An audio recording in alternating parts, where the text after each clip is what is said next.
He lived in India 2,500 years ago. Echoes of his world still remain. The Buddha, the Indian sage whose story inspired one of the world's great religions, Buddhism, the fourth largest religion in the world.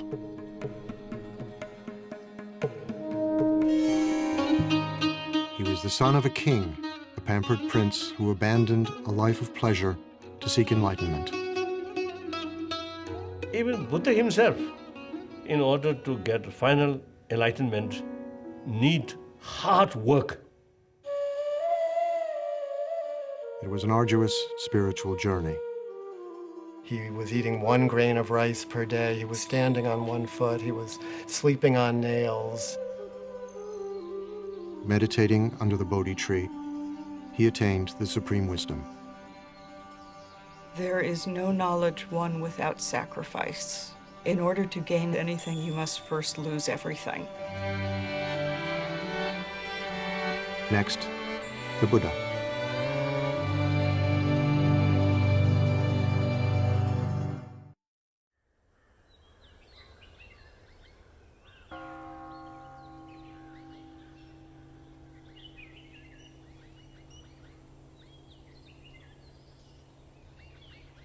"2,500 years ago, nestled in a fertile valley along the border between India and Nepal, a child was born who was to become the Buddha. The stories say that before his birth, his mother, the queen of a small Indian kingdom, had a dream.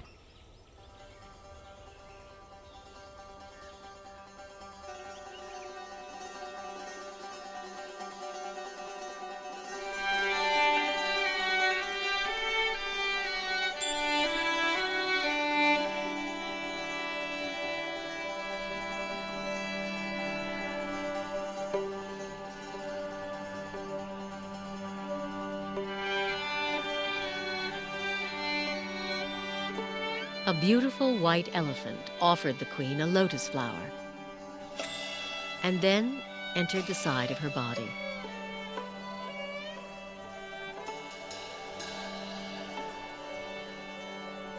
When sages were asked to interpret the dream, they predicted the queen would give birth to a son, destined to become either a great ruler or a holy man.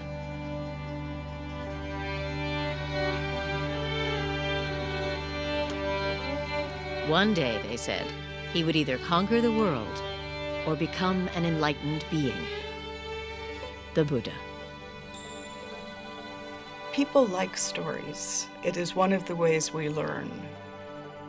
The story of the Buddha's life is an archetypal journey, but it is a means to an end. It is not an end.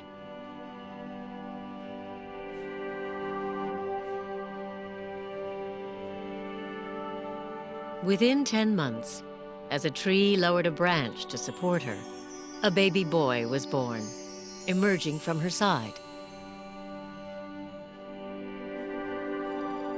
7 days later, the queen died.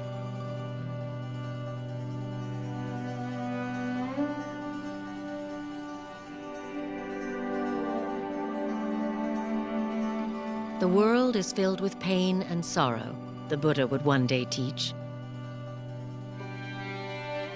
But I have found a serenity, he told his followers, that you can find too.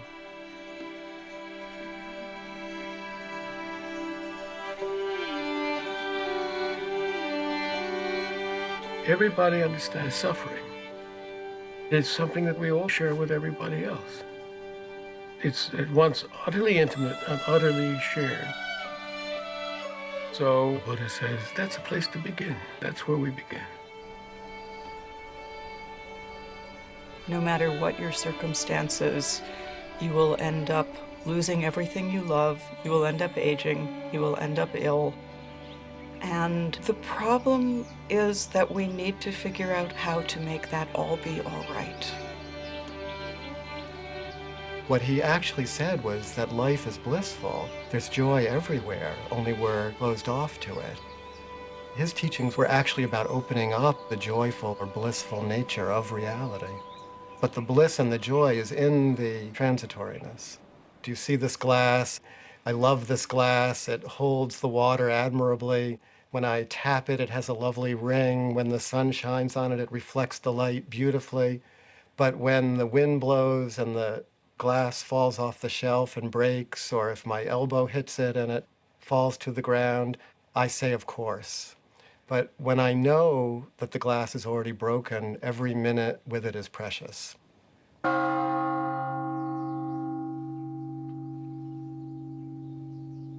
Everybody, every human being wants happiness. And Buddha, he acts like a teacher. You are your own master. Future, everything depends on your own shoulder. Buddha's responsibility is just to show the path. That's all. The Buddha can shine out from the eyes of anybody. Inside the buffeting of an ordinary human life, at any moment what the Buddha found, we can find.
In southern Nepal, at the foot of the Himalayas, is one of the world's holiest places, Lumbini, where, according to the sacred tales, the Buddha was born.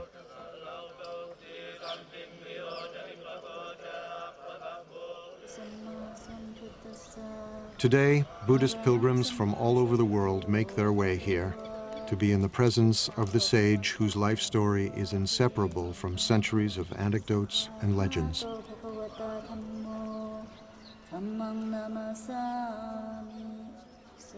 There are countless stories of the Buddha.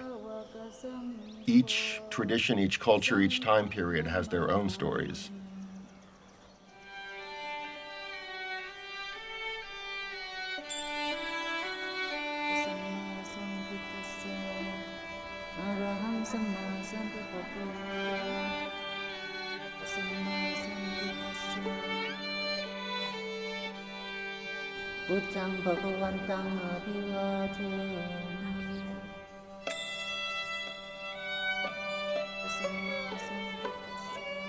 We have lots of visual narratives and artwork from all over Buddhist Asia.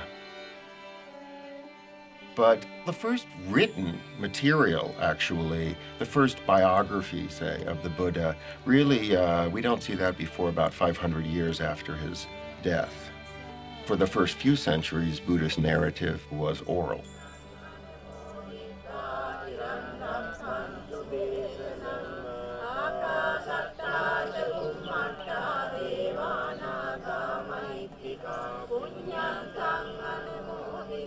Historically, it is based on something certainly that happened. There must have been someone who corresponded with Gautama Buddha, who we don't know. We don't know how much of it is pure fairy tale and how much of it is historic fact, but it doesn't matter. It touches something that we all basically know. The relevance of it is in the message of the story, the promise of the story. Like any good story, it has a lot to teach. So the story of his life, then, is a beautiful way of telling the teaching. He who sees me sees the teaching, the Buddha said. and he who sees the teaching sees me.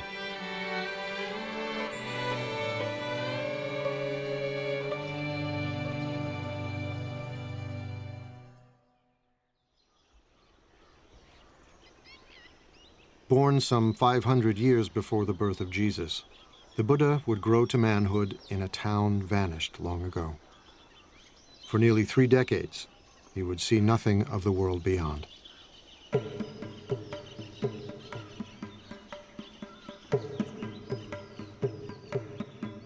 The tales say he was the son of a king, raised in a palace with every imaginable luxury. He was called Siddhartha Gautama, a prince among a clan of warriors. When I was a child, he said, I was delicately brought up, most delicately. A white sunshade was held over me day and night to protect me from cold, heat, dust, dirt, and dew. My father gave me 3 lotus ponds. One where red lotuses bloomed. One where white lotuses bloomed. One where blue lotuses bloomed. The father wants him to be a king, wants him to conquer the world, to be the emperor of India, which at that time was 16 different kingdoms. And it was predicted that he would be able to conquer wherever he wanted if he remained as a king. So the father was creating this artificial environment to coddle him. His father wanted to prevent him from ever noticing that anything might be wrong with the world, because he hoped that he would stay in the life they knew and loved and not go off as was predicted at his birth and possibly become a spiritual teacher rather than a king. Shielded from pain and suffering, Siddhartha indulged in a life of pure pleasure. Every whim satisfied, every desire fulfilled. I wore the most costly garments, ate the finest foods. I was surrounded by beautiful women.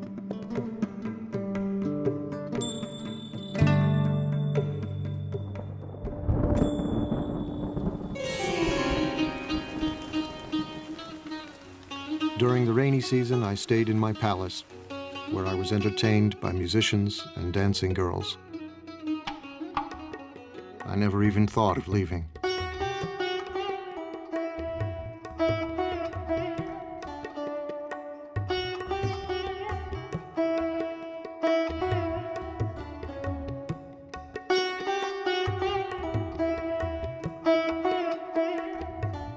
When he was 16, his father, drawing him tighter into palace life, married him to his cousin. It wasn't long before they fell in love. He was totally in love with her. There is a story that on their honeymoon, which was about 10 years long, at one time they rolled off the roof that they were making love on while in union, and they fell down but landed in a bed of lotuses and lilies and didn't notice they had fallen.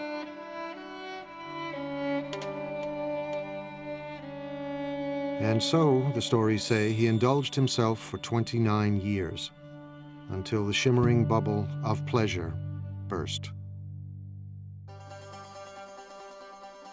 His father does everything he can to never let him leave, never let him see the suffering that life is. But one day he goes outside and he's traveling through the kingdom and he has the first of 4 encounters. He sees an old man and he asks his attendant, and the attendant says, "Oh, that's change. One doesn't always stay young and perfect."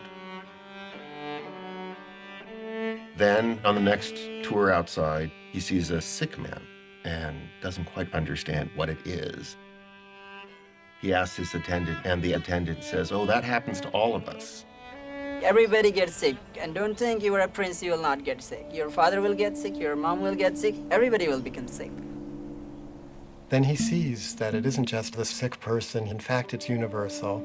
And Something is stimulated inside of him, so he keeps getting the chariot driver to take him out. And he sees, horror after horror. And on his third trip outside, he meets a corpse. And he recognizes impermanence and suffering and death as the real state of things. The world that he had been protected from, shielded from, kept from seeing. And he was shocked. He was shocked. And he realized, this is my fate too. I will also become old. I will also become ill. I will also die. How do I deal with these things? These are universal questions in any human being's life. What it's like to be in a body inside of time and our fate, and how do we navigate that? It really is a tale of the transformation from a certain naive, innocent relationship to your own life to wanting to know the full story, wanting to know the full truth. And then the fourth trip outside, he sees a spiritual seeker, someone who has decided to live a life completely other than his life in order to escape from impermanence, suffering, and death. So he has this sort of traumatic encounter with the pain and suffering of life. We try to protect our children. We don't want to let our children see all the pain that's in the world. But at a very early age, at a time before he could remember anything, at a time before there was conceptual thought, he already suffered the worst kind of loss that one could suffer. Suddenly and mysteriously, his mother died when he was a week old. So something tragic happened, right at the beginning. That might be what it takes to become a Buddha, is that you have to suffer on such a primitive level.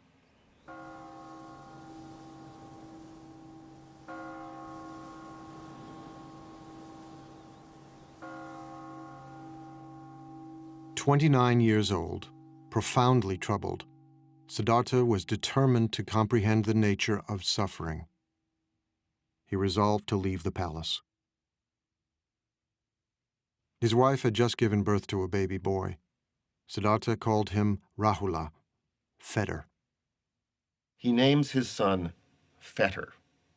He names his son Ball and Chain. This is the fetter that will keep me tethered to this life. This is what will keep me imprisoned.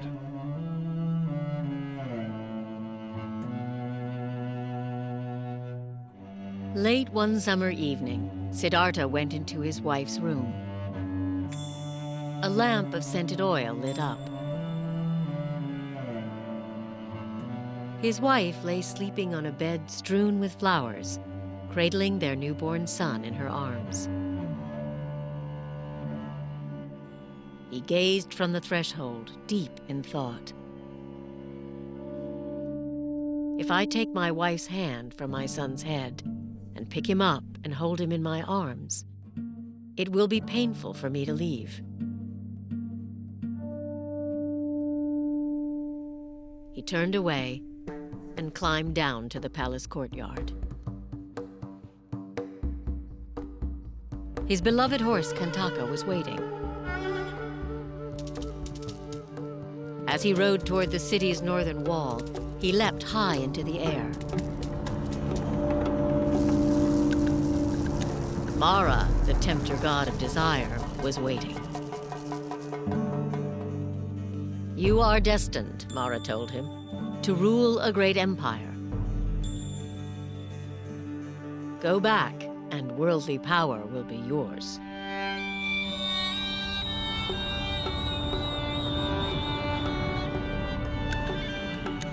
Siddhartha refused.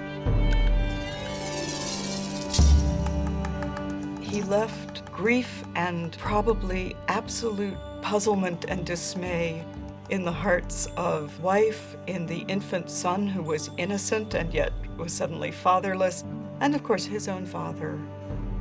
But There is no knowledge won without sacrifice.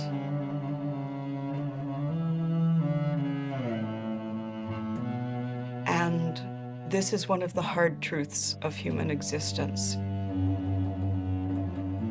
In order to gain anything, you must first lose everything.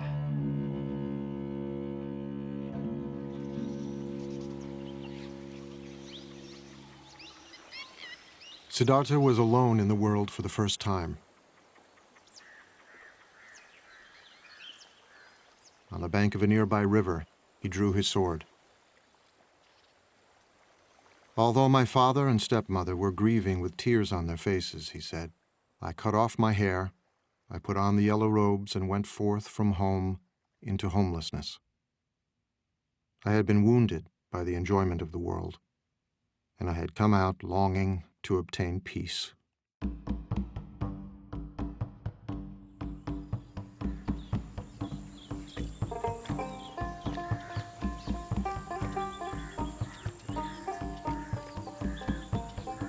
Siddhartha wandered south toward the holy Ganges River. Once a great prince, now he became a beggar, surviving on the charity of strangers.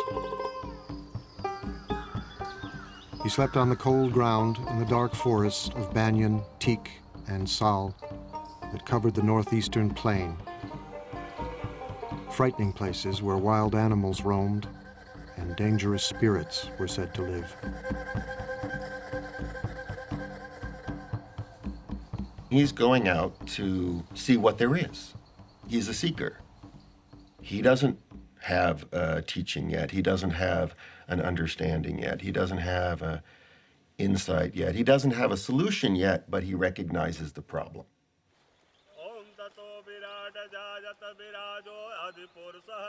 Siddhartha could not expect help from the religion of the time, the ancient Vedic religion, steeped in ceremony and ritual.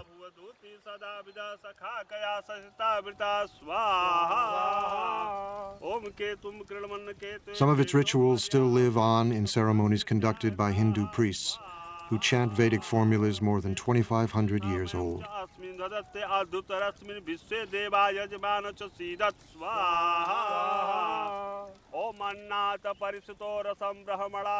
ये जब यहाँ पे सभ्यता का विकास हुआ, आज के करीब हजारों वर्ष पहले, ये जो हम पूजा करते हैं, अपने यज्ञ के विधान से हम अपने देवता और ग्रहों की जो उपासना करते हैं, उससे ये जो संसार में जितने भी प्राणी हैं, उनको सुख प्रदान करते हैं और आध्यात्मिक शांति प्रदान करते हैं।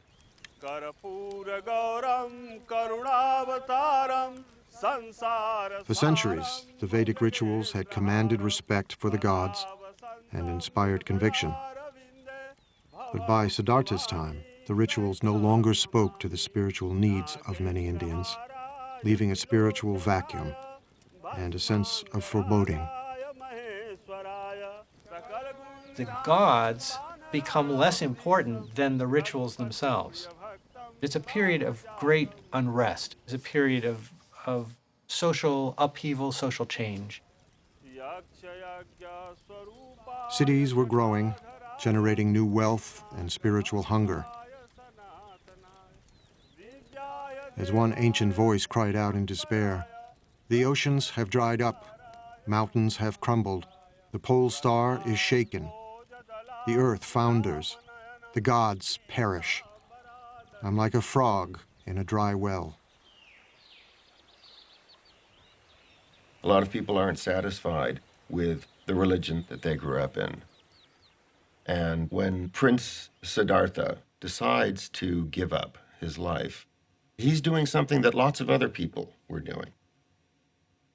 Siddhartha joined thousands of searchers like himself, renunciants, men and even a few women who had renounced the world, embracing poverty and celibacy, living on the edge, just as spiritual seekers still do in India today.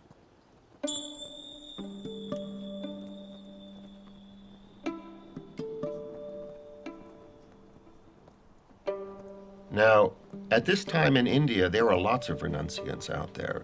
It's a flourishing renunciant tradition. There are many different people who have given everything up and practice austerities and meditate in order to escape from the cycle of death and rebirth. The notion of reincarnation is something that's part of Indian culture, part of Indian civilization, part of Indian religion that was there long before the Buddha. And it was in a sense, the problem that the Buddha faced. Suffering didn't begin at birth and finish with death. Suffering was endless.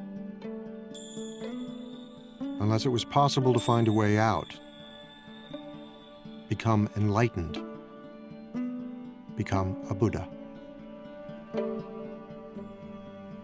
In his time, there was a sense of death not being final, but of death leading inexorably to rebirth, and of suffering beings bound to the wheel of death and rebirth.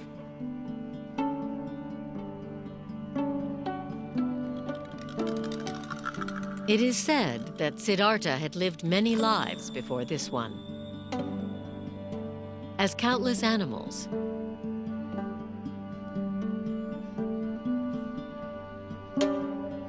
innumerable human beings,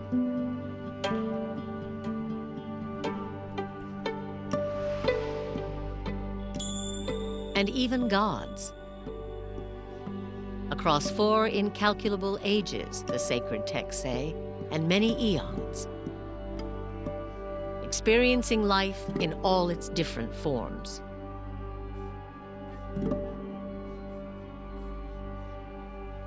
Siddhartha's previous lives, many eons, sometimes as a human being, sometimes as an animal,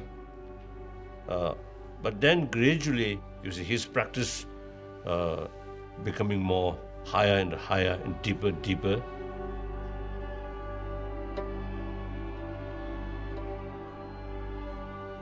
The idea is from life to life to progress more and more toward the enlightenment and become wiser and wiser. Some beings will stubbornly insist on their ignorance and their egotism, and they will charge ahead, grabbing and eating what they can in front of themselves, and being dissatisfied, but thinking that the next bite will do it. And they will die and be reborn, die and be reborn infinite times. It could take them, billion lifetimes if they're very stubborn, And becoming a Buddha, becoming enlightened, is the only way of getting out of the continual cycle of death and rebirth. Now, rebirth here isn't the popular notion that, my past life I was Cleopatra floating down the Nile or Napoleon. It's as if every life is going through junior high school again, over and over and over.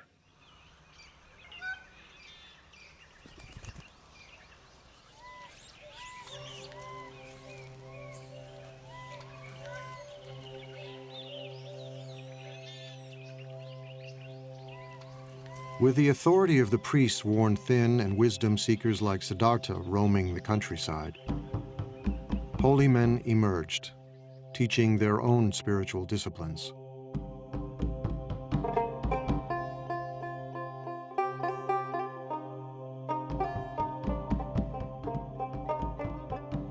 Siddhartha apprenticed himself to one of them, a celebrated guru who taught that true knowledge could never come from ritual practice alone. It was necessary to look within. "You may stay here with me," the guru told him. "A wise person can soon dwell in his teacher's knowledge and experience it directly for himself."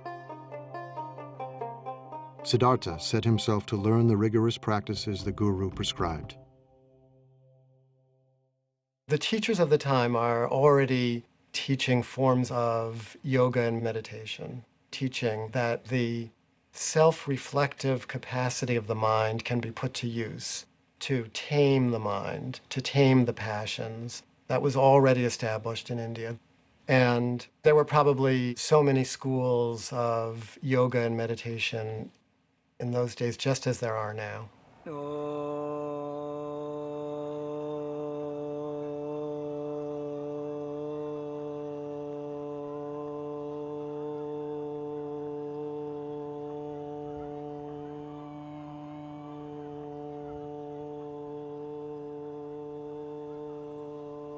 योग केवल शरीर के लिए नहीं है। शरीर के लिए तो अपने आप स्वाभाविक रूप से लाभ मिलता ही है। योग का जो मुख्य लक्ष्य है कि हम समाधि को प्राप्त कर जाएं। सर्वे भवन्तु सुखिना तुरंत नहीं आता। सर्वे by the Sadhana.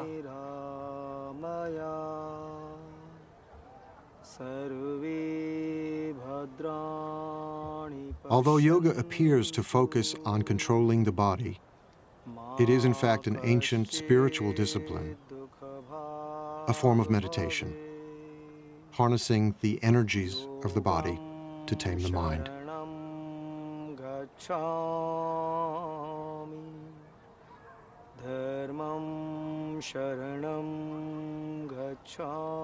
Some yogis learn to sit without moving for hours, breathing more and more slowly until they seem to be barely breathing at all.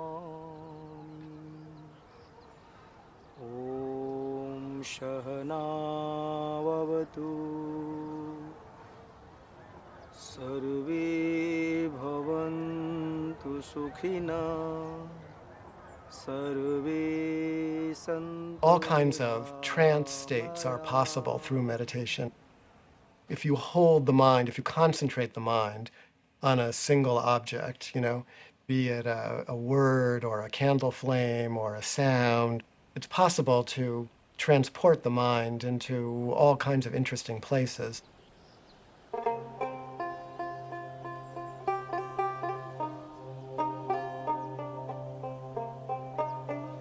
The person who was to become the Buddha was very good at all of those practices. He was a super student, doing these practices, taking them to their limit, and no matter what he did in these practices, he was still stuck in the pain that he set out with.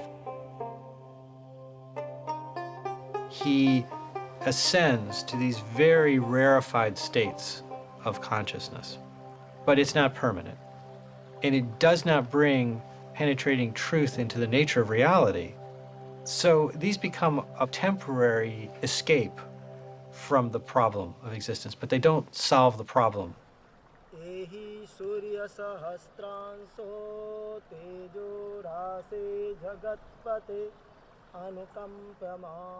Siddhartha apprenticed himself to another popular guru, but the results were the same. The thought occurred to me, he said later, this practice does not lead to direct knowledge, to deeper awareness. Disenchanted, he left this master too.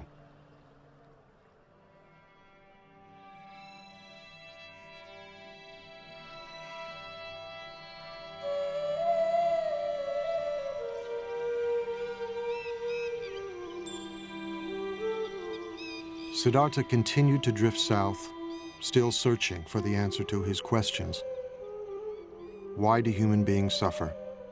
Is there any escape? He's trying and trying and searching, and he already experienced extreme luxury, so now he tries extreme deprivation.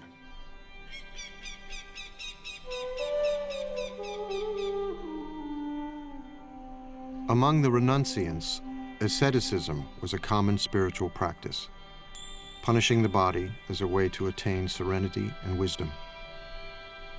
Siddhartha fell in with 5 other ascetics, and soon was outdoing them in mortifying the flesh, subjecting his body to extremes of hardship and pain.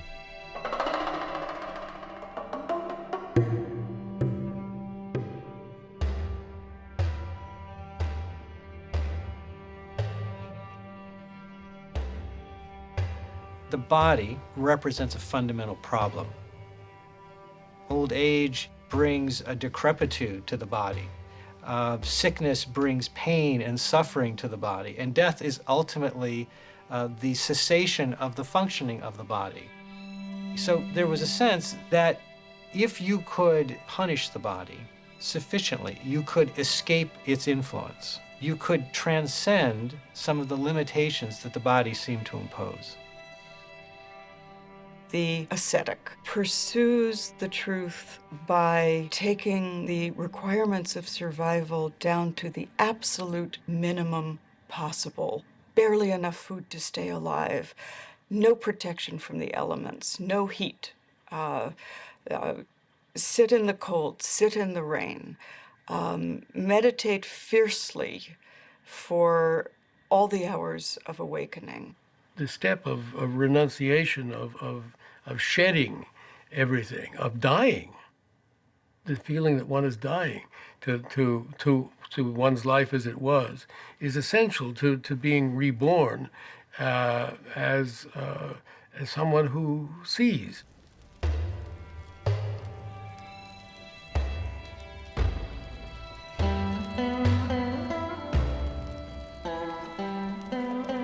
Ascetics can still be seen in India, firm in the belief that by subduing the flesh, they can gain spiritual power. सत्य क्या है? एक time बुझे से लेने में 24 घंटे में एक सेकंड अपने को प्रत्यक्ष बता देता है कि सत्य क्या है. हाँ, छोड़ दिया 16 उम्र में. इसलिए सोचता हूँ कि हर चीज मोह नहीं रखता. ये मार्ग जो आगे बढ़ने के लिए इसमें मैं मोह नहीं रखता. मोह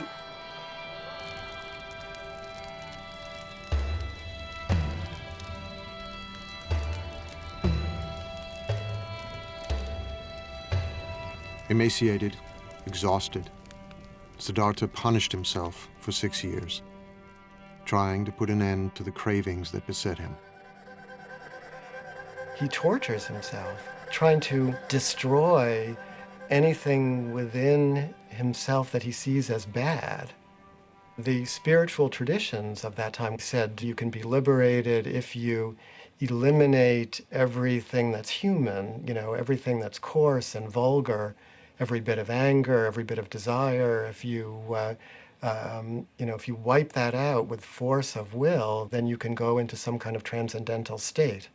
And the Buddha tried all that, and he became, the most anorectic of the anorectic ascetics. He was eating 1 grain of rice per day. He was drinking his own urine. He was standing on 1 foot. He was sleeping on nails. He did it all to the utmost.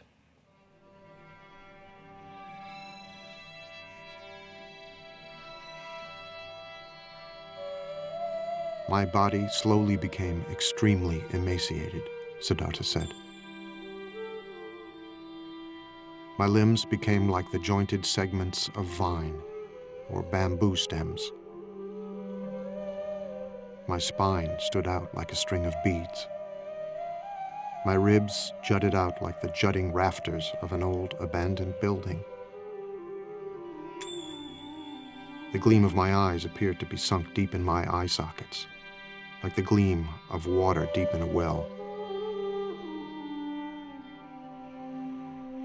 My scalp shriveled and withered like a green bitter gourd, shriveled and withered in the heat and wind.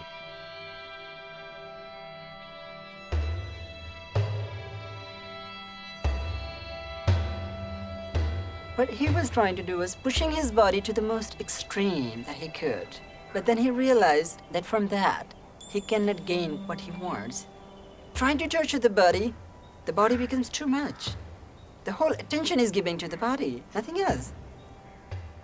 He surrendered himself completely to the hard training that he was given. And what he discovered, having tried this completely for many years, was that he had not answered his question. It hadn't worked. He was on the verge of death, dying, unawakened, when he remembered something.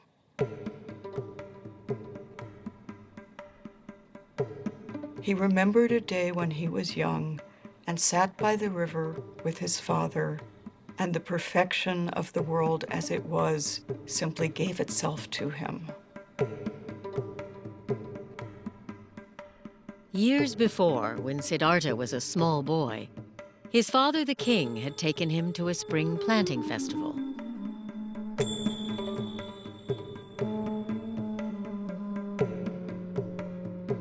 While he watched the ceremonial dancing, he looked down at the grass.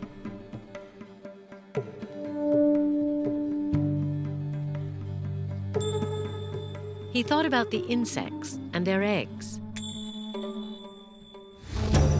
destroyed as the field was planted. He was overwhelmed with sadness. One great taproot of Buddhism is compassion, which is the deep affection that we feel for everything because we're all in it together, be it other human beings, other animals, the planet as a whole, the creatures of this planet, the trees and rivers of this planet. Everything is connected.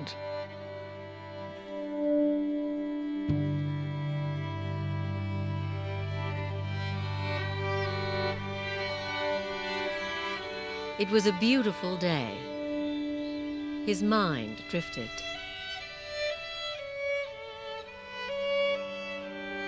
As if by instinct, he crossed his legs in the yoga pose of meditation. And the natural world paid him homage.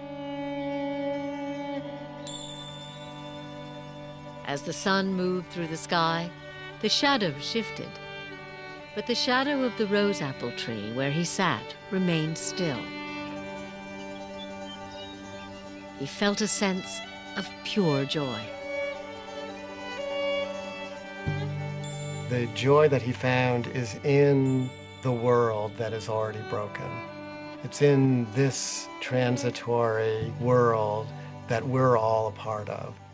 And the fabric of this world, despite the fact that it can seem so horrible, the underlying fabric of this world actually is that joy that he recovered. That was his great insight.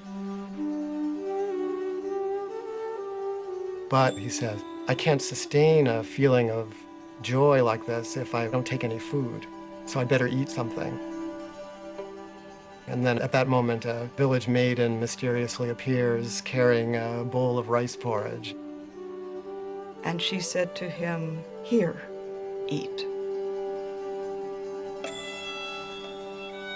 That moment of generosity and release, when he accepted the rice, was a decision towards life. It was what in the Christian tradition might be called grace, that you cannot do it completely on your own. And in Christianity, the grace comes from the divine. In the story of the Buddha, the grace comes from the ordinary kind heart of a girl who sees somebody starving and says, "Eat." There's something beautiful. Whenever I remember that story, it makes me so happy because I see the heart of Buddha as the person he was, like the Siddhartha.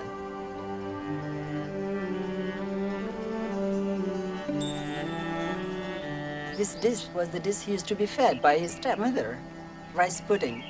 He was missing that so much.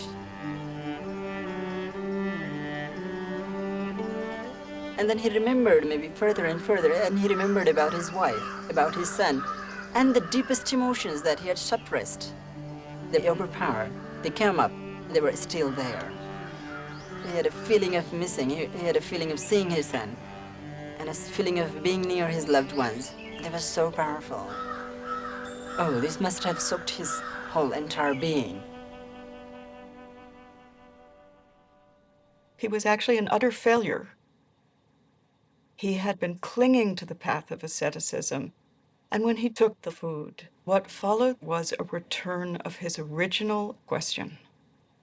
Life is painful. Life involves change. This is still a problem. The problem didn't disappear.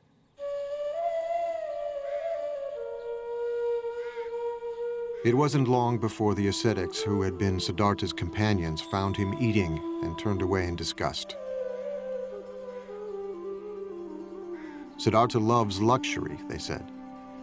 He has forsaken his spiritual practice. He has become extravagant. But the man who will become the Buddha realizes that extreme deprivation isn't the way to go. We can live as normal human beings. We can eat and drink. And in fact, we kind of need to eat and drink and be normal human beings in order to break through, in order to attain the kind of realization that he was looking for.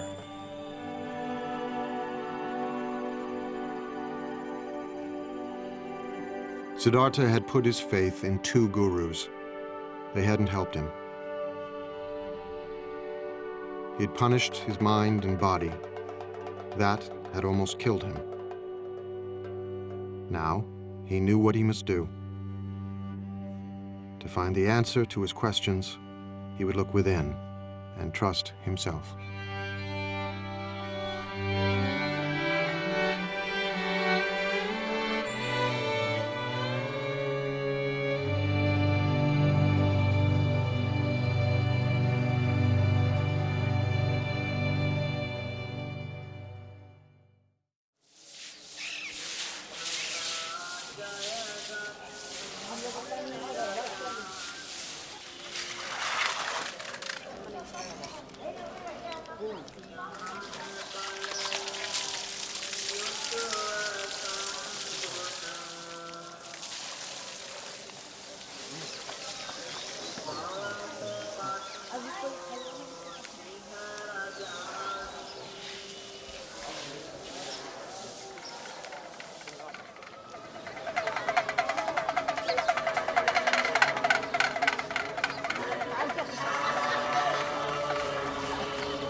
Bodh Gaya is a small town in northeastern India.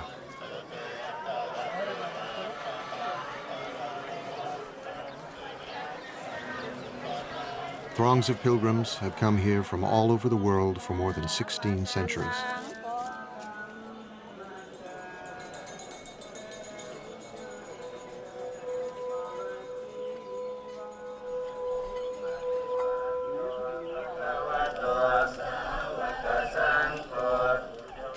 For Buddhists, there are hundreds of holy places, but none more sacred than this one. Bodh Gaya is the sacred point from which the Buddhist faith radiates.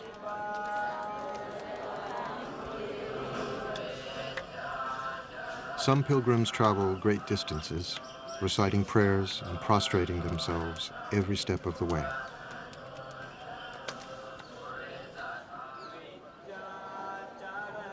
It is their Mecca and Jerusalem.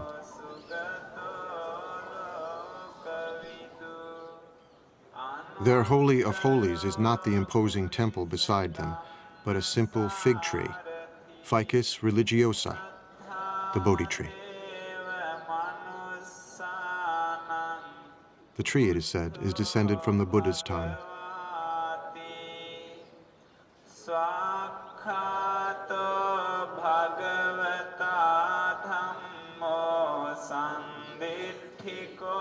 Every pilgrim knows the story of how Siddhartha, after accepting the rice milk from the young girl, put aside the rags he was wearing, bathed himself in a nearby river, and strengthened, sat down in the shade of the Bodhi tree and began to meditate.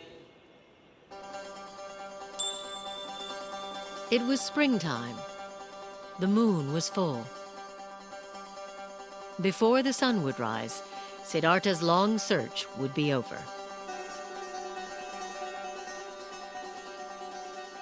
He sat down under a Bodhi tree in the shelter of the natural world in all of its beauty and fullness.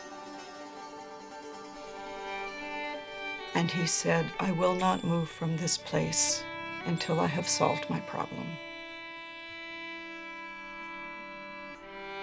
Let my skin and sinews and bones dry up, together with all the flesh and blood of my body," he said. "I welcome it, But I will not move from this spot until I have attained the supreme and final wisdom. All at once, Mara, Lord of Desire, rose to challenge him.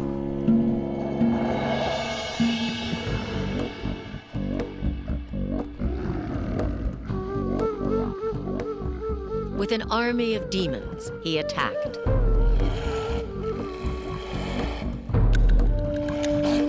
Siddhartha did not move, and their weapons turned into flowers.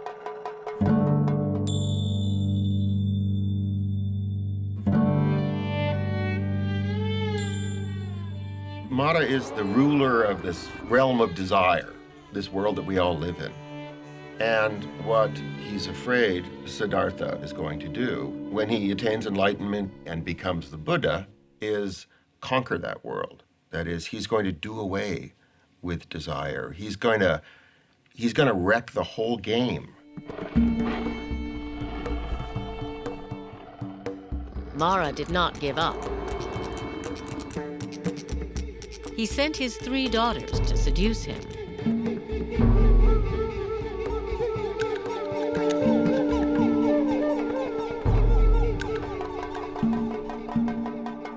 Siddhartha remained still. When he faces Mara, he faces himself and his own destructive capacity. But he's not the warrior trying to do battle with those qualities. He's discovered his own capacity for equanimity. He has become like, the top of the great Himalayan mountains, The weather is passing over him, storms are raging around him, and he sits like the top of the mountain, impassive, not in a trance state, totally aware of everything. So he frustrates Mara. Siddhartha resisted every temptation Mara could devise. The Lord of Desire had one final test.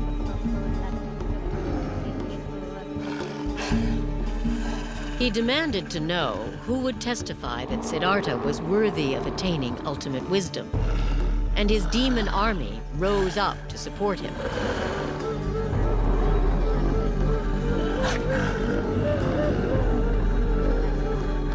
Siddhartha said nothing. He reached down and touched the ground, and the earth shuddered.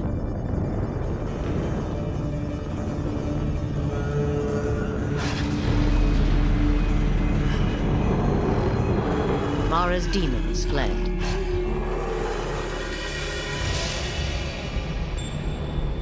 The Buddha reaches down and with his finger touches the earth.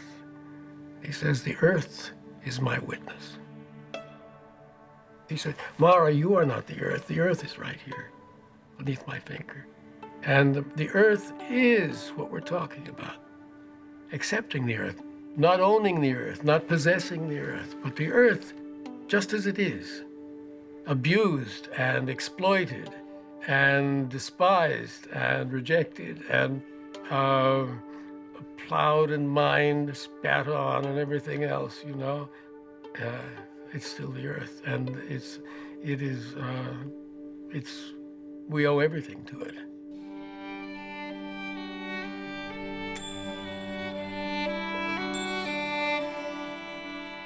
Siddhartha meditated throughout the night,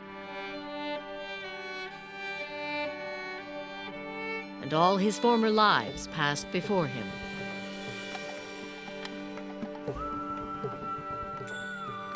He remembers all his previous lives, infinite numbers of previous lives.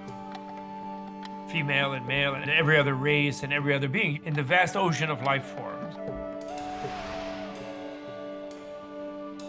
And he remembered that all viscerally, so that means his awareness expanded to be all the moments of the past were completely present to him.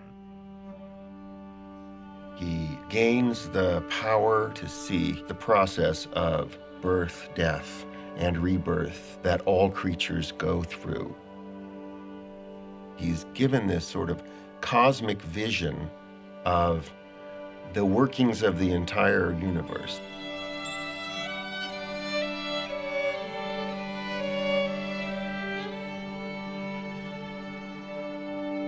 As the morning star appeared, he roared like a lion. My mind, he said, is at peace. The heavens shook, and the Bodhi tree rained down flowers. He had become the awakened one, the Buddha.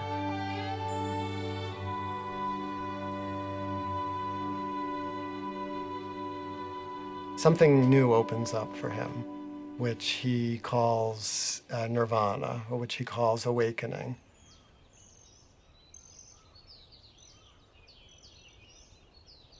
He said, "At this moment, all beings and I awaken together." So it was not just him, it was all the universe. He touched the earth, as earth is my witness. Seeing this morning star, all things and I awaken together. It's not like entering a new state, it's uncovering or surrendering to the reality that has always been there. He realized he'd always been in nirvana, that nirvana was always the case. Your reality itself is nirvana. It's the unreality, it's your ignorance that makes you think you're this self-centered, separate being trying to fight off an overwhelming universe and failing. You are that universe. You're already enlightened. He's saying the capacity for enlightenment, that your awakeness already exists within you.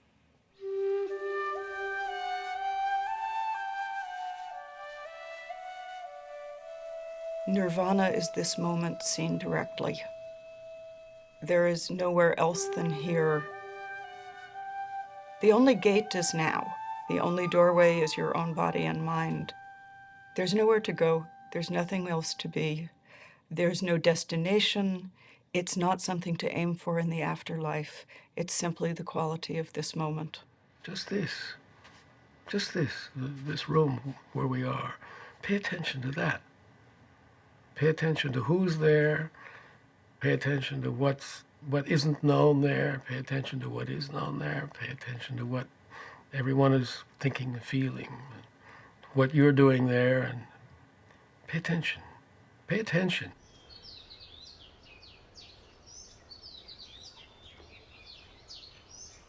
For weeks, the Buddha remained near the Bodhi tree, peaceful and serene. He was tempted to retire into a profound solitude, instead of trying to teach others what it had taken him 6 long years to discover for himself. He wants to stay there. He's very happy. He doesn't want to go out. He says to himself, no one is going to understand this. You know, people are going to think I'm crazy. They're going to think I'm nuts. Buddha saw the nature of the people. Envy and jealousy and strong negative mental states. All the people in the world, they are like the fishes wriggling in the very shallow water. So Buddha, he himself, afraid to teach the people.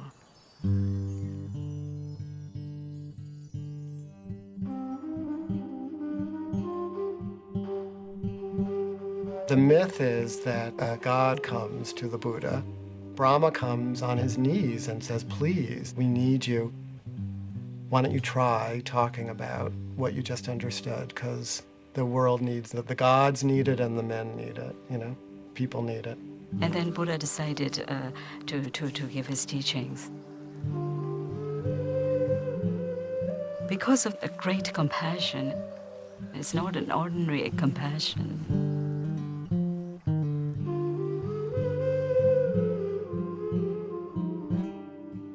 When you feel the feelings of others, you automatically don't want them to feel bad.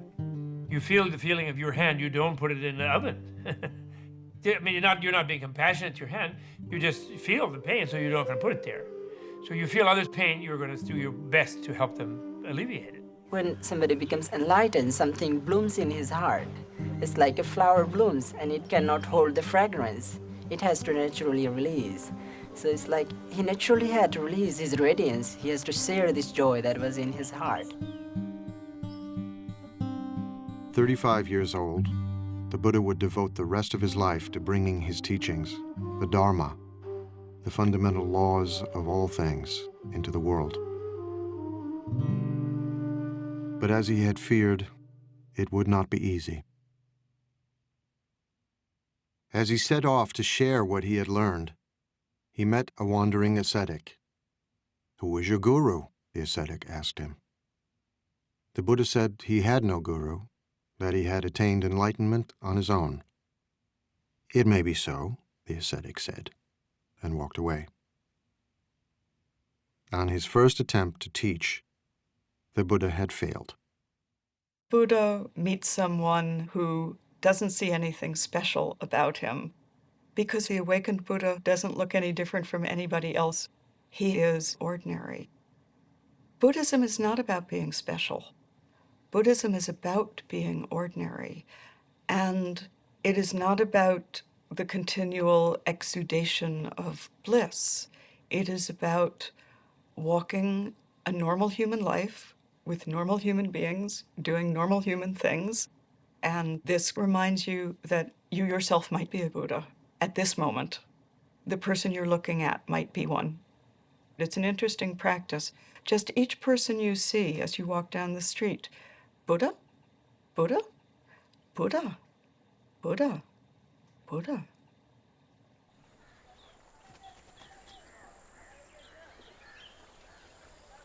From Bodh Gaya, the Buddha walked west nearly 200 miles and crossed the Ganges River. He was still searching for a way to explain to others what he feared was unexplainable, the path to the enlightenment he himself had experienced.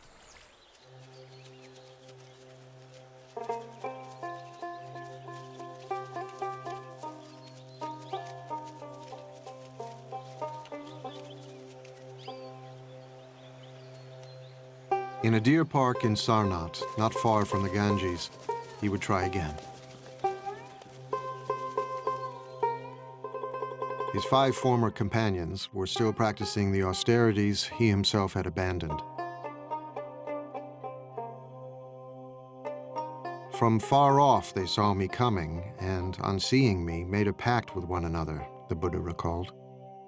"Friends, here comes Siddhartha, living luxuriously, straying from his ascetic practice. He doesn't deserve to be bowed down to." These are his buddies who were just disappointed and disgusted with him for giving in after they'd all been trying to starve themselves into enlightenment. So they're a little distrustful at the beginning. They refer to him as an equal, and he then tells them, no, that's not the term you should use when you refer to a Tathagata, to a being who's gone beyond. And so he sets them straight. And they then become the first people to hear the content of what he realized under the Bodhi tree. His first teaching would later be called "Setting in Motion the Wheel of the Dharma," because it brought the Buddha's message into the world for the first time.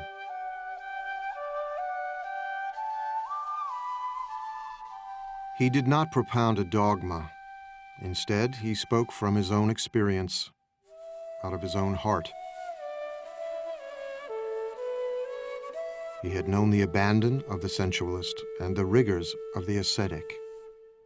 Now, he would disavow both of them.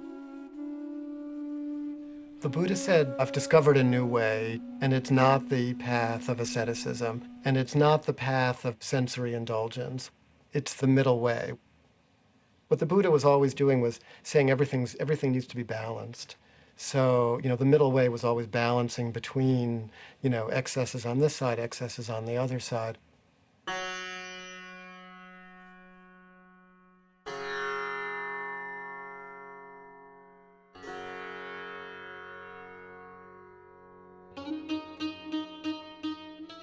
Fair goes the dancing when the sitar is tuned.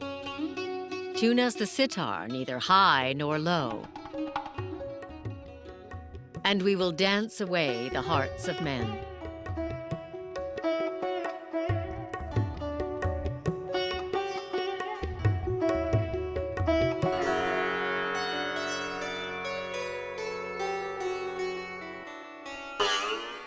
But the string too tight breaks, and the music dies. The string too slack has no sound, and the music dies. There is a middle way. Tune us the sitar, neither low nor high, and we will dance away the hearts of men.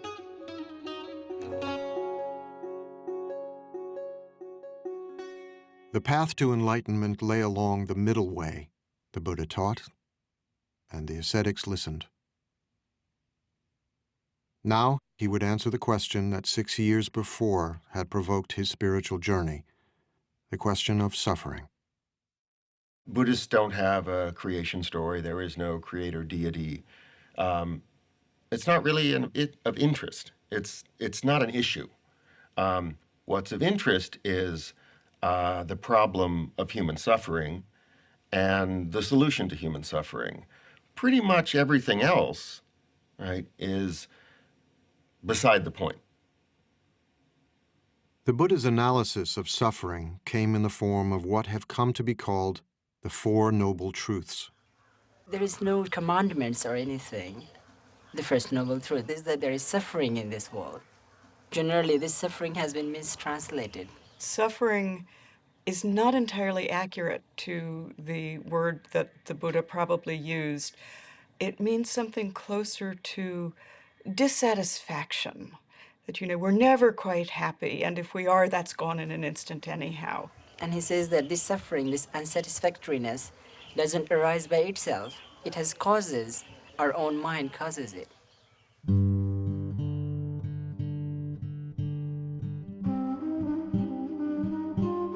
While the second noble truth asserts that suffering has a cause, the third noble truth makes an astonishing claim. You really can be free of suffering by understanding the cause of suffering. Nobody tells you that. And so that was a huge announcement. The problem, Buddha taught, is desire. How to live with the confused and entangling desires of our own minds. People often misunderstand Buddhism as saying, in order to wipe out suffering, you have to wipe out desire. If that was what the Buddha was saying, then where does the desire for enlightenment fit in? The Buddha is saying, be smart about your desires. Desire must be there. Without desire, how can lead our life? Without desire, how can achieve Buddhahood? Strong desire to become Buddha. But desire to harmful, that bad. With the fourth and final noble truth, the Buddha laid out a series of instructions for his disciples to follow, a way of leading the mind to enlightenment called the Noble Eightfold Path, the cultivation of moral discipline, mindfulness, and wisdom. They are, as I like to think of them, a set of possible recipes that you can try on your own life and see which one makes the best soup. The Buddha didn't speak for long, but when he was finished, the 5 skeptical ascetics had been won over. They became his first disciples. Word quickly spread of the sage teaching in the deer park at Sarnath. Hundreds came to hear him and became disciples too. Many were wealthy merchants or their sons, living just 5 miles away in a thriving trading center on the Ganges, the holy city of Benares.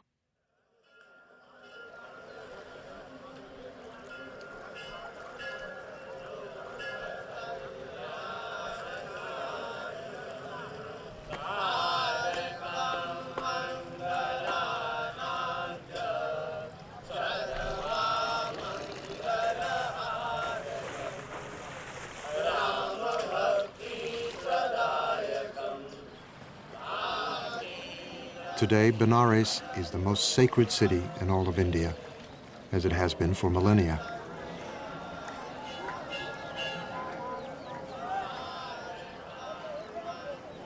Even before the time of the Buddha, pilgrims came here to worship their gods and bathe in the holy river of heaven.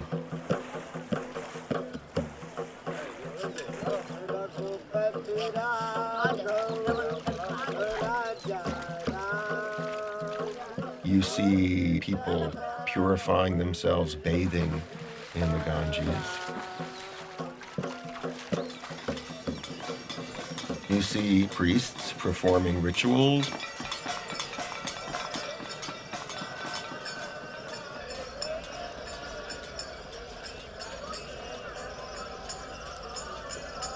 You see corpses, because that's the best place to end one's life. So you see going on there a great range of religious activity, and much of it of the type that does go back to the Buddha's time.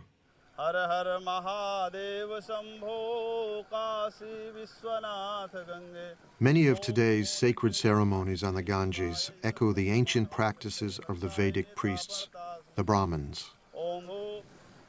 In the Buddha's day, only the Brahmins could mediate between the gods and men. Only they could conduct the holy rituals that were said to preserve the universe itself.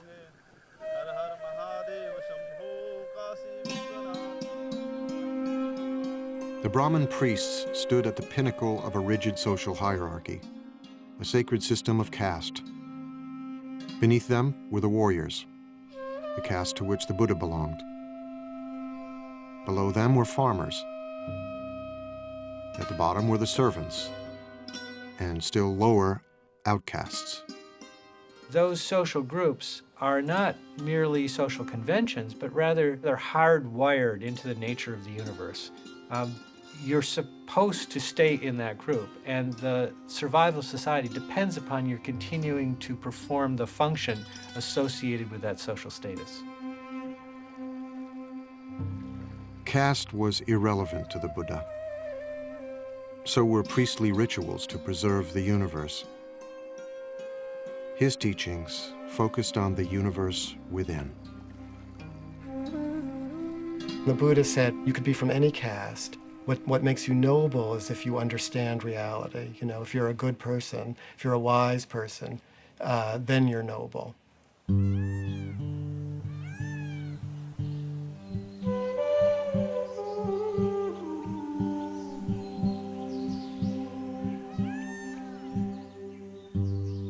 In time, a devoted gathering of monks formed around the Buddha at Sarnath, near the Ganges.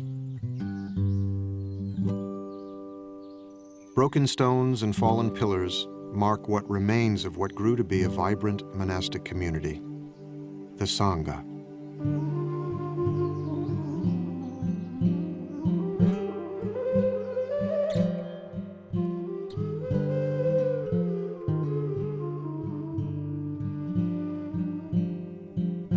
It took the Buddha many, many years to find his way, but he didn't want it to be so hard for people.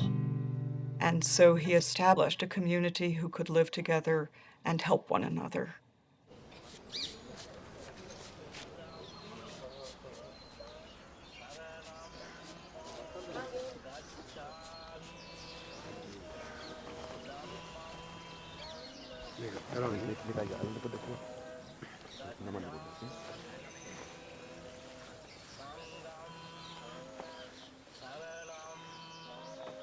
In a ceremony evoking the beginning of the Buddha's own spiritual journey, fledgling monks of all ages say goodbye to their families and homes and join the Sangha.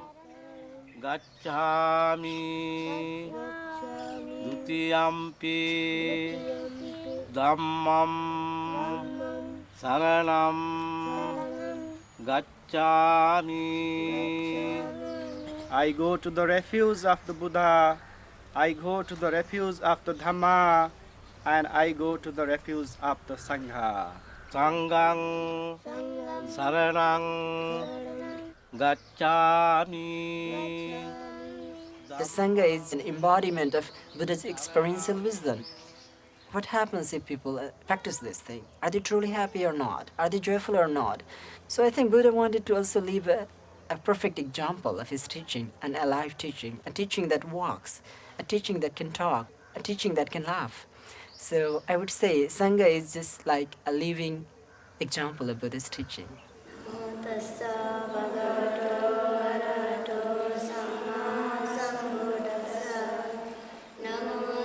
The first Sangha was a radical institution, open to people of every caste and remarkable for the times in which the Buddha lived, to both men and women. The Buddha was part of a culture deeply suspicious of women. The attitude towards women at the time was very critical, and many things were impossible for them. So that was a very revolutionary thing to do that in that times of India. By ordaining women as nuns, the Buddha gave women the chance to escape the drudgery of daily life.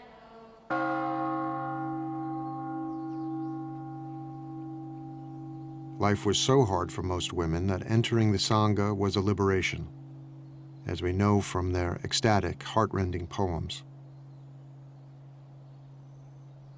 So freed, so thoroughly freed am I from my pestle, my shameless husband and his sunshade making, my moldy old pot with its water snake smell. Aversion and passion I cut with a chop. Having come to the foot of a tree, I meditate, absorbed in the bliss. What bliss!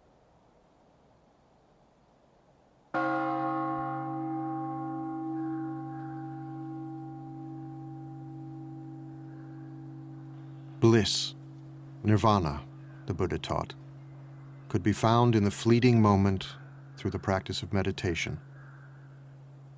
The Buddha showed his followers how to come to terms with their own roiling thoughts and desires by paying attention to them, by becoming aware, becoming mindful. As an ancient poem counsels, like an archer, an arrow, the wise man steadies his trembling mind, a fickle and restless weapon. Many times our mind is not peaceful enough. So we realize that perhaps we need to understand more about mind itself and how to balance the emotions, how to balance our mind and try to cultivate more happiness. The difficulties come from within. One experiences unexpected things from one's mind. Most dangerous skeptical doubts. Doubts about oneself, doubts about the Buddha. Physical is we can get from from the food and from the supplement of vitamins and and for the mind, this is the only way we have to. Only medicine. Meditation is not about getting rid of anger, getting rid of lust, or getting rid of jealousy. Even while becoming a monk, often we experience anger. It happens. It often happens when people start teasing you like a shaven, bald-headed person. But it gives a good chance for us to realize that, okay, let's see, this anger arises. What is it? What most often happens in our ordinary life is that whenever we experience these emotions, we get stuck into it. It starts twisting us. But Buddhism is going through inside it and getting out of it peacefully. And I think that gives us more joy. And that makes human life more full, more around. It's not like we are not living in partial truth, but it's like whole of things together. It takes time to comprehend this. And then, by practicing again and again, the practitioner becomes very balanced, and one reaches a state of very strong equanimity. Equanimity towards the physical and mental objects. And this is the base camp for the summit. enlightenment.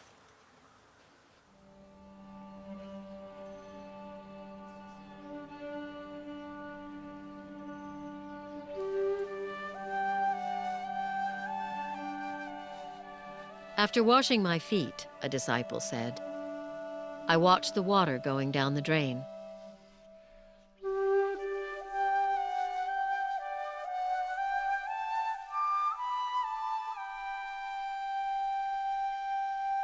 I am calm. I control my mind like a noble thoroughbred horse.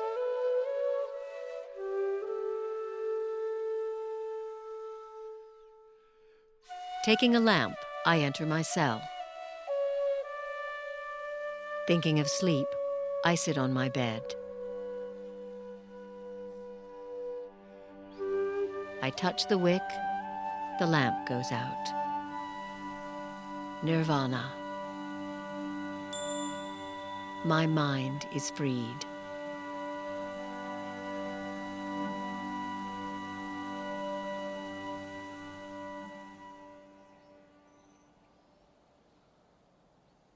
The mind is as restless as a monkey, the Buddha taught. Who you are, what you think of as yourself, is constantly changing. Like a river, endlessly flowing, one thing today, another tomorrow. There's water in a river, then there's water in a glass, and then the water is back in the air, and then it's back in the river.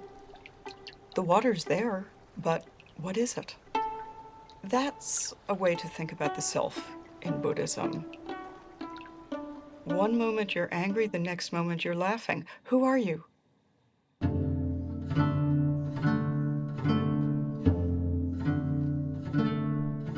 A seed becomes a plant.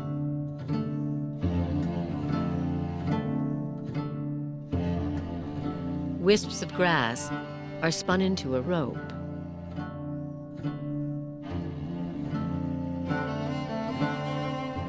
A trickling stream turns into a river.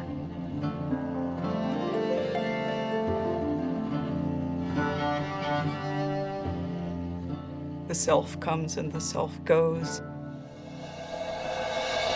Simply notice how from one moment to another, yourself is actually not as much the same as we think it is.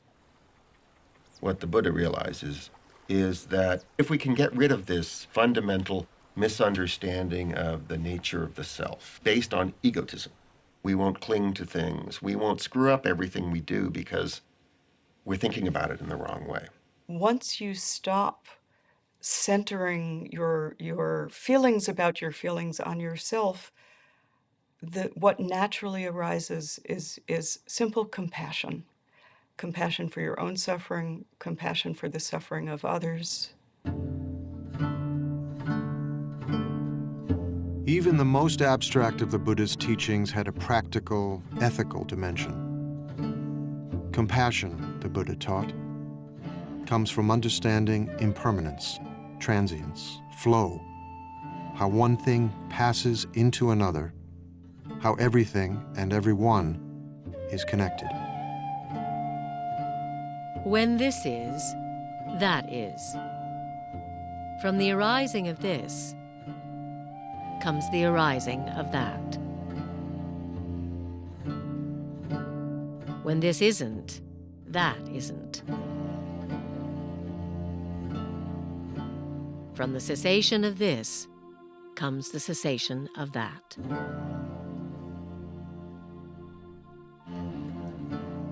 This is always connected to that. Everything is connected to everything else. You never live by yourself. You live always within a family, a society, a culture. You constantly interact with other people all the time. So our happiness depends on their happiness as well. How can we be happy if we are the only one happy in just an island of happiness within an ocean of misery? Of course, that's not possible.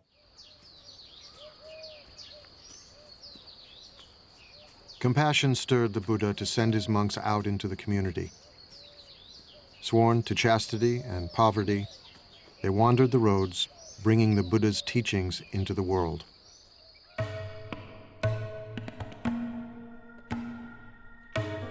Go forth, monks, for the happiness of the many, out of compassion for the world.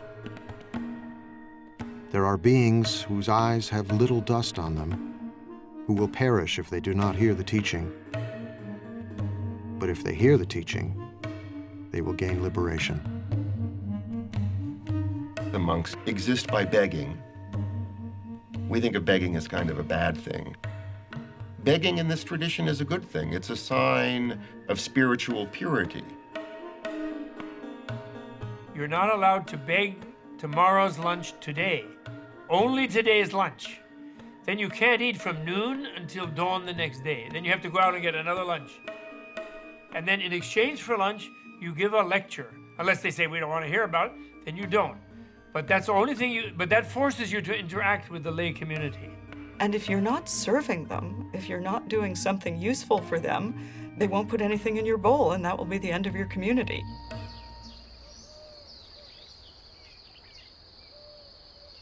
The Buddha himself wandered across northeast India, teaching and gathering new disciples everywhere he went.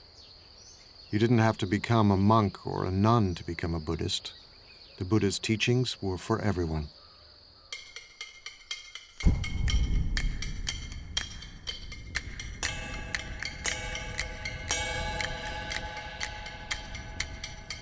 Everything is burning.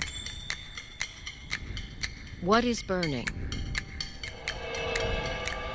The eyes are burning. Everything seen by the eyes is burning.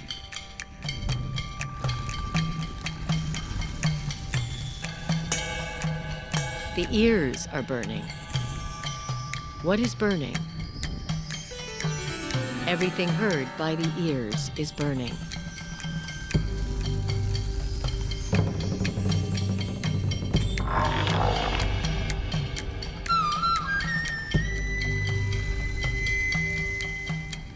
The nose is burning.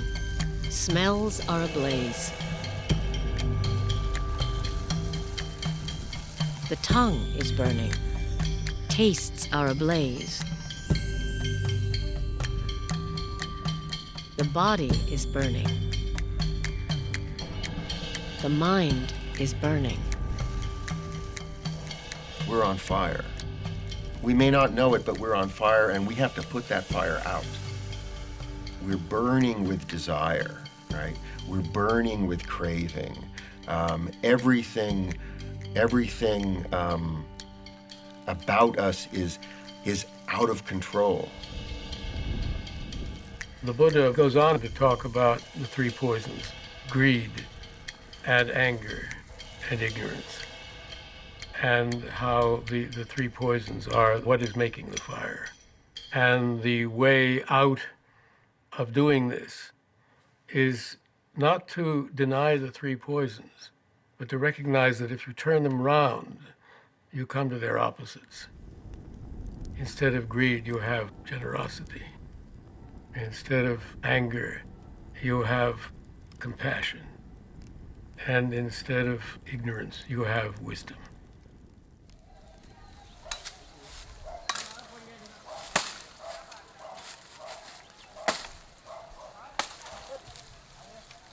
I can give my teachings in brief, the Buddha said. I can teach in detail. It is those who understand that are hard to find. There are stories of people coming to the Buddha and saying, I am leaving your teaching because you have not told me about whether there is a life after death or whether there is another world. And the Buddha says, did I ever say that I would give you the answer to these things? No, Lord, you didn't. Why do you think that I never said that I would give you the answer to these things? Because these are not the things that you need to know. The thing that you need to know is how to deal with suffering. Because at this very moment, what made you ask that question was suffering. The Buddha was, above all, a pragmatist. He did not expect his followers to agree with everything he said. He encouraged them to debate and argue, to challenge him. Buddhists say, my follower should not accept my teaching out of devotion, but rather your own experiment. Even Buddha himself, in order to get final enlightenment, need hard work. So investigate based on reason, through logical investigation. If something contradicts in the Buddha's own word, then we have the right to reject that. As the Buddha gathered more and more followers, stories spread of his miracles, which mixed the marvelous with the mundane. One story tells how 500 pieces of firewood split at the Buddha's command.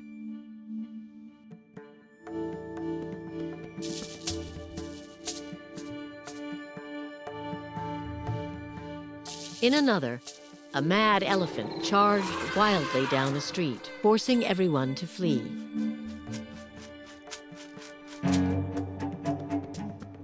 Only the Buddha remained, quietly waiting. The elephant, overcome by the Buddha's radiant kindness, knelt before him,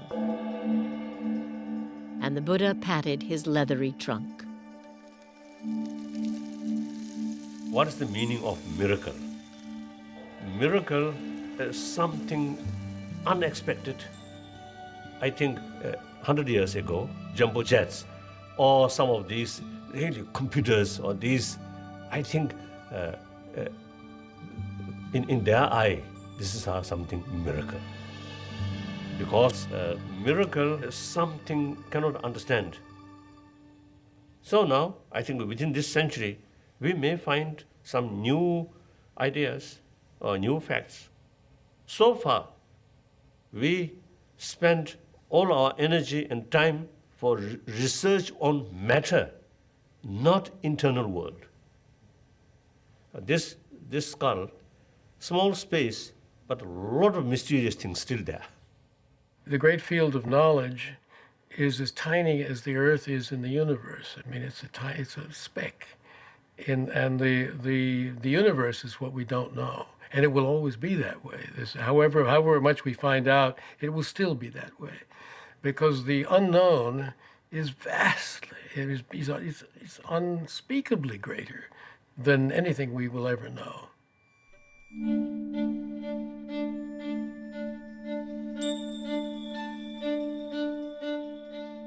In one of the most storied miracles, the Buddha strode on a jeweled walkway suspended in midair, while streams of water spouted and flames flashed from his body, shooting out to the very edge of the universe.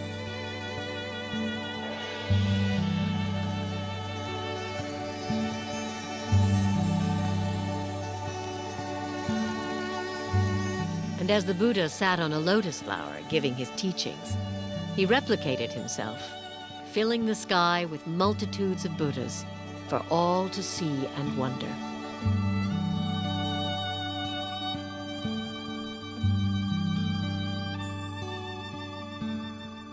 Do we believe that literally? Does it matter whether we believe it literally? What many of those miraculous stories are about is the sheer wonder of it all. The very fact that the whole of unknown time and space has led to this very moment when we're sitting here talking to, when we are sitting here talking to each other, is utterly miraculous. Sitting here in a room, having had a cup of coffee, having taken it out of a beautiful blue and white porcelain mug, what could be more miraculous than that? Everyday life around us is already so implausible and so glorious that what need for further miracles? And that's the teaching of the Buddha. That's the miraculous teaching of the Buddha.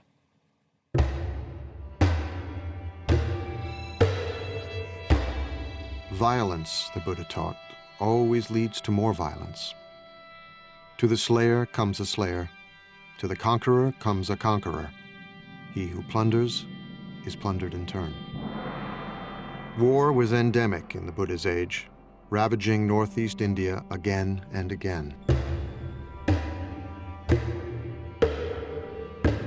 Although kings and their ministers sought his counsel, the Buddha offered no grand political vision. He was powerless to stop the killing and the fighting. Even the men, women, and children of his former kingdom were massacred by a marauding king, forced into pits and trampled by elephants.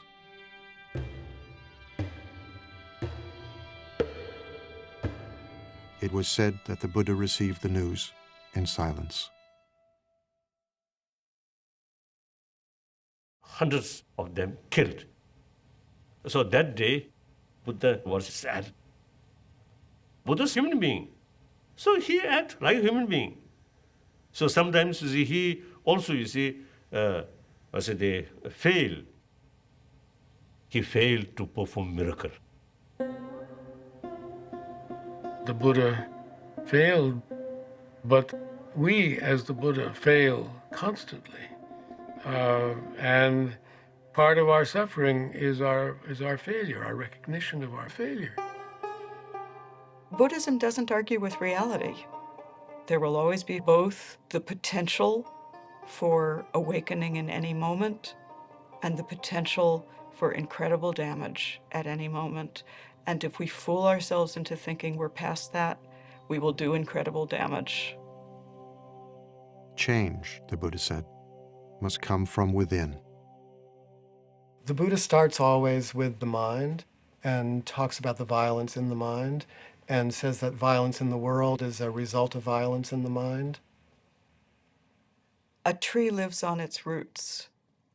If you change the root, you change the tree. Culture lives in human beings. If you change the human heart, the culture will follow.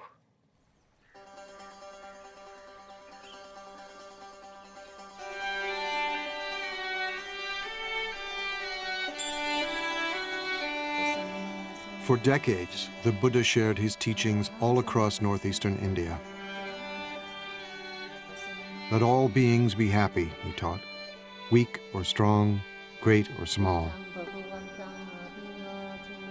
Let us cherish all creatures as a mother her only child.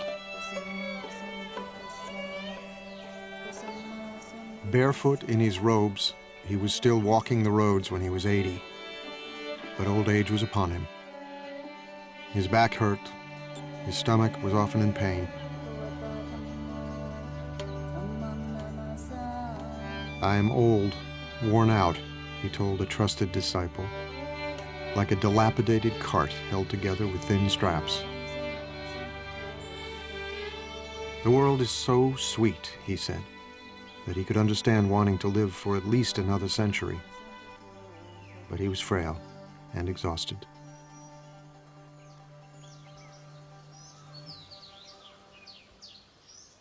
He became ill near Kushinagara, a remote village near the border of Nepal, when he was offered a meal which would prove deadly. The food was spoiled. He ate what was offered to him, and it's said that he knew it was bad, but he took it anyway because it was offered and didn't want the person who offered it to feel bad because it was his time.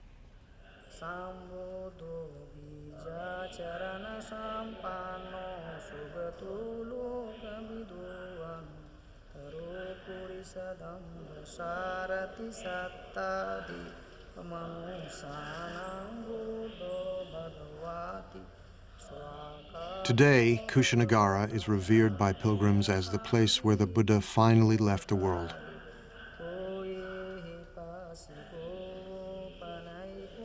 It was in Kushinagara where he grew weak and asked to be laid on his side in a quiet grove of sal trees.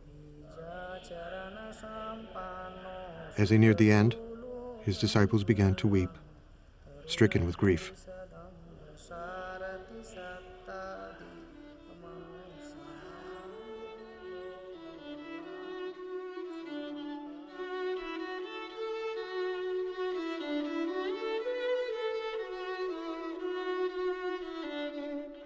But the Buddha reassured them. All things change, he said. Whatever is born is subject to decay. He's saying this is a natural process. He tells his disciples, use this time, use the energy here, even this, for your own awakening.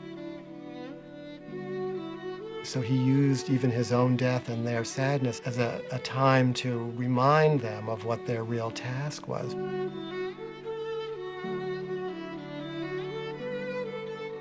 What he's actually doing is inviting those who are close to him into the experience. I don't think the Buddha's teaching in any way argues against grief or sadness or loss. The teachings, if they make any sense, have to make sense in ordinary circumstances, in ordinary lives. And in ordinary lives, we grieve when we lose. We grieve. When it hurts, we say, ouch.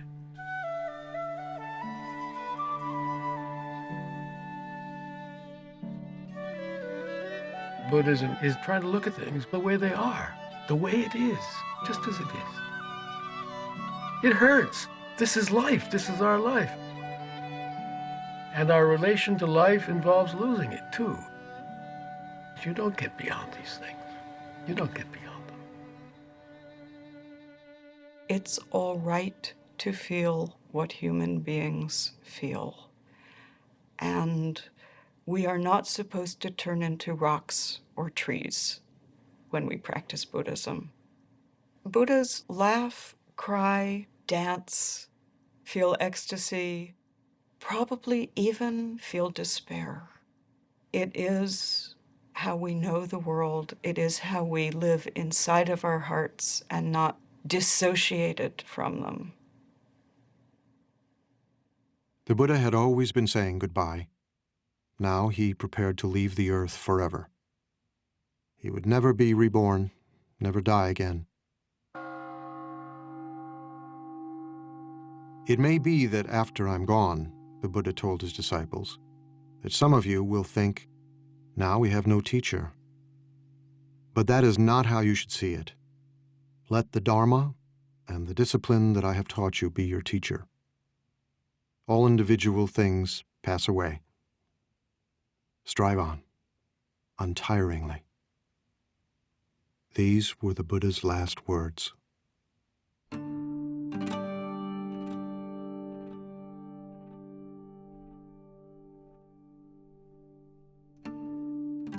The Buddha died peacefully.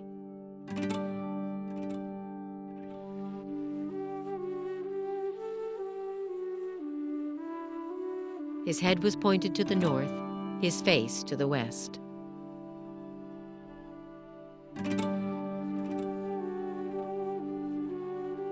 The stories tell how the earth shook and the trees suddenly burst into bloom.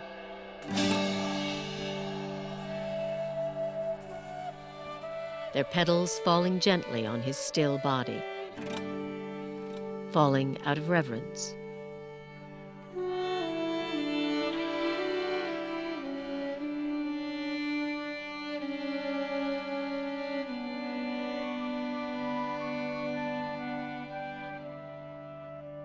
Divine coral flowers and divine sandalwood powders fell from above on the Buddha's body, out of reverence.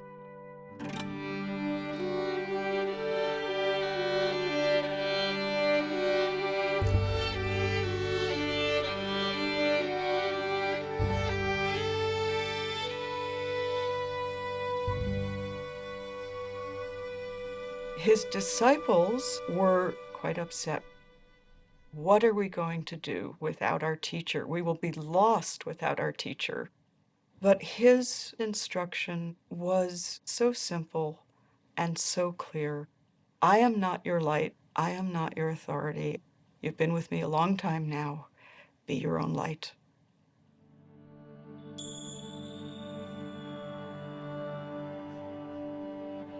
The Buddha saw death and life as inseparable. These are two sides of the same thing. Death is always with us. Death is part of the whole large unknown. And if we are unable to smile at the idea of the unknown, we're in real trouble. That's the realism that the Buddha was talking about, trying to come to terms with reality.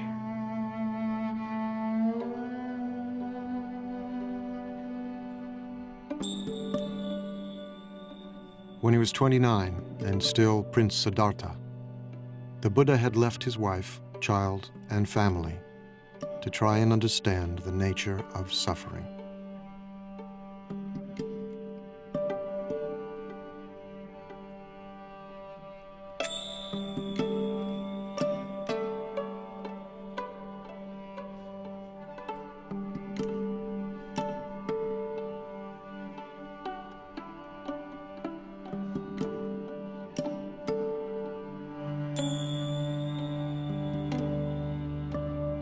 He had attained enlightenment, shared what he had learned, and left a path for others to follow.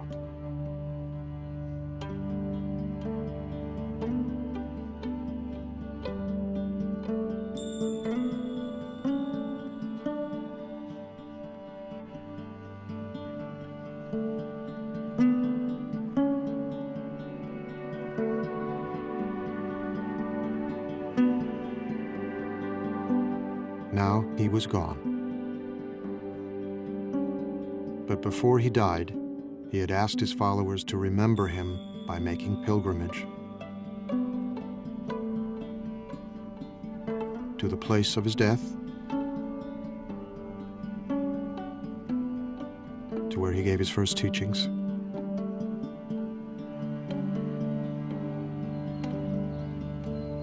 where he achieved enlightenment,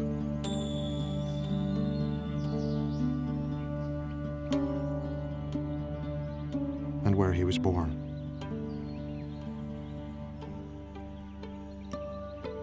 Those four places mark out a sacred biography.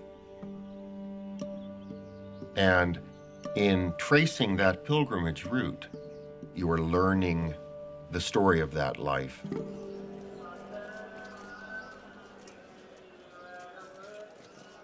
At places of pilgrimage, temples were built, images were installed, and relics were enshrined. Millions of people get immense inspiration. Buddha's spirit always there. But real Buddha's holy places is within oneself. That's important. So real Buddhist sacred place we must build within ourselves. We must build within our heart.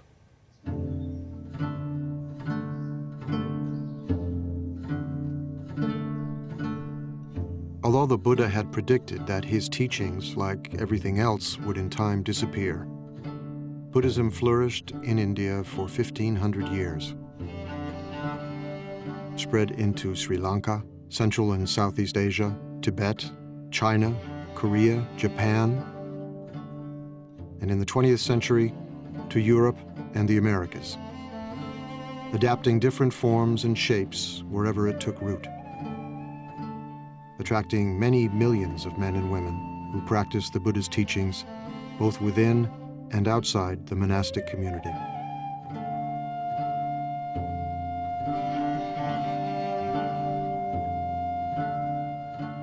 But everywhere and in every age, the essence of the story remains the same. The Buddha said that we've turned this world into a painful place. And this world does not have to be a painful place. This world can be a world inhabited by Buddhas. But it's up to each one of us to turn ourselves into a Buddha. That's the work. If the Buddha is not you, finally the Buddha is of no interest to you. The Buddha is of such interest to you because you are the Buddha. Every sentient being, even insect, have Buddha nature, the seed of Buddha. That's the seed of enlightenment. So therefore, there is no reason to believe some sentient being cannot become Buddha. So like that. I know that there are supposed to be preserved footprints of the Buddha, which are kept in one of the sacred places in India or Nepal, and you can stand in them. And if you stand in them, maybe you realize, 10 toes, me too.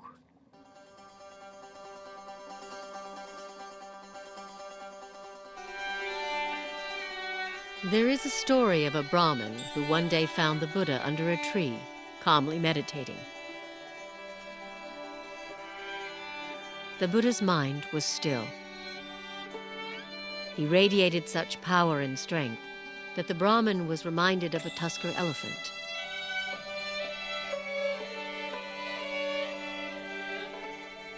The Brahmin asked him who he was. Imagine a lotus that had begun life underwater, the Buddha replied.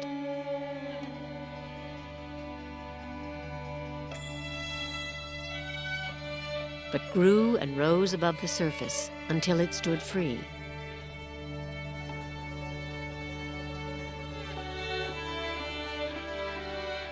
So I too have transcended the world and attained the supreme enlightenment. Who are you then? The Brahmin wondered. Remember me, the Buddha said, as the one who woke up.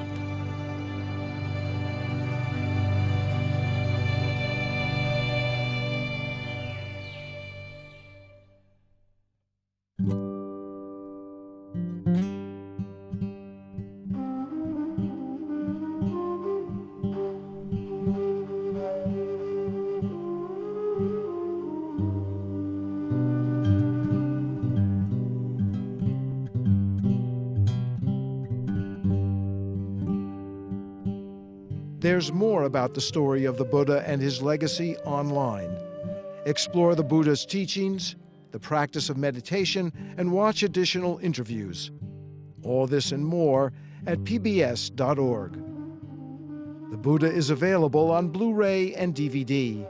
To order, visit us online at shoppbs.org or call PBS Home Video at 1-800-PLAY-PBS.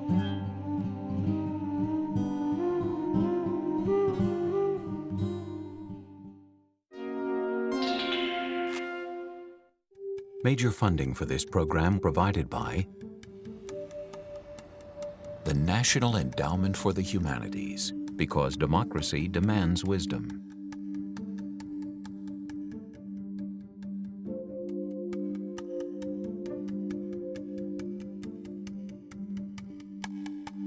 The Robert H. N. Ho Family Foundation. Additional funding provided by the Arthur Vining Davis Foundations, dedicated to strengthening America's future through education. The Shin Yo-en Foundation, the Bumper Foundation, and the Shelley and Donald Rubin Foundation. This program was made possible by the Corporation for Public Broadcasting and by contributions to your PBS station from viewers like you. Thank you.